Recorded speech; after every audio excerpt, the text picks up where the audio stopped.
గెలుపోటములు సహజమని ప్రజా తీర్పును గౌరవిస్తూ శిరస వహించాల్సిందేనని వైసీపీ పిఠాపురం అభ్యర్థి వంగ గీతా విశ్వనాథ్ అన్నారు. కార్యకర్తలెవరూ కూడా కృంగిపోకుండా ప్రజలకు ఏ కష్టం వచ్చినా అందరం అందుబాటులో ఉంటూ వారికి అండగా ఉందామని వైసీపీ నాయకులకు కార్యకర్తలకు పిలుపునిచ్చారు. పిఠాపురం మహారాజకోట ఆవరణలో ఉన్న వైసీపీ కార్యాలయంలో పార్టీ నాయకులు కార్యకర్తలతో ఆమె సమావేశమయ్యారు. ఎమ్మెల్యేగా నెగ్గిన పవన్ కళ్యాణ్కు శుభాకాంక్షలు తెలుపుతూ ఎన్నికల్లో తన వెంట నడిచిన పార్టీ శ్రేణులకు అలాగే తనకు ఓట్లు వేసిన ప్రజలకు ఈ సందర్భంగా కృతజ్ఞతలు తెలియజేశారు.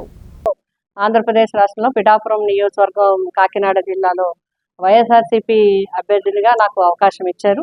జగన్మోహన్ రెడ్డి గారికి నా హృదయపూర్వక ధన్యవాదాలు తెలియజేస్తున్నాం. మరి కార్యకర్తలు కానీ నాయకులు కానీ గ్రామాన వార్డున అదేవిధంగా వైఎస్ఆర్సీపీ అభిమానులు కానీ నన్ను ప్రోత్సహించేవారు కానీ నన్ను అభిమానించేవారు కానీ ఒక ఆడపడుచుగా నా వెన్నంటి ఉండి నాకు మరి ఇన్ని ఓట్లు రావడానికి ప్రజల నుంచి నాకు చాలా సపోర్ట్ చేశారు. మరి చేసిన వారందరికీ కూడా నేను హృదయపూర్వకంగా ధన్యవాదాలు తెలియజేస్తున్నాను. అదేవిధంగా నాకు ఓట్లు వేసిన ప్రజలందరికీ కూడా హృదయపూర్వకంగా ధన్యవాదాలు. పిఠాపురం నియోజకవర్గ ప్రజలకి కూడా నా ధన్యవాదాలు తెలియజేస్తున్నాం. ప్రజా తీర్పుని మేమందరం కూడా గౌరవిస్తున్నాం. ఎందుకంటే ప్రజలు ఇచ్చిన తీర్పుని గౌరవించడం అనేది రాజకీయ పరంగా మా అందరి బాధ్యత. గెలుపోవటం అనేది రాజకీయాల్లో సహజం. ఒక్కొక్కసారి ఒక్కొక్క పార్టీకి గెలుస్తుంటుంది. ప్రజలు ఎవరిని గెలిపించాలనుకుంటే అదే విజయం అవుతుంది.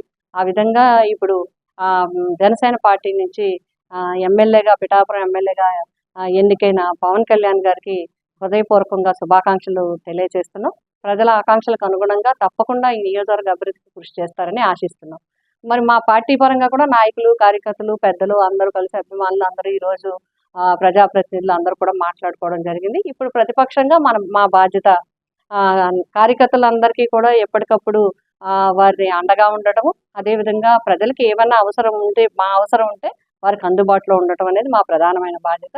ఆ విధంగా మేము ఎప్పుడూ కూడా మా ప్రతిపక్ష బాధ్యతను పోషిస్తూ రాజకీయ నాయకులుగా ఎప్పుడూ ప్రజలకి అందుబాటులో ఉండే విధంగా ఉండటం అనేది మేమందరం కూడా మాట్లాడుకోవడం జరిగింది. రాబోయే భవిష్యత్తు కార్యక్రమాలు పరిస్థితులు అక్కడ ఉండే కార్యక్రమాలు బట్టి మేము నిర్ణయించుకుని ముందుకు వెళ్తాం జరుగుతుంది.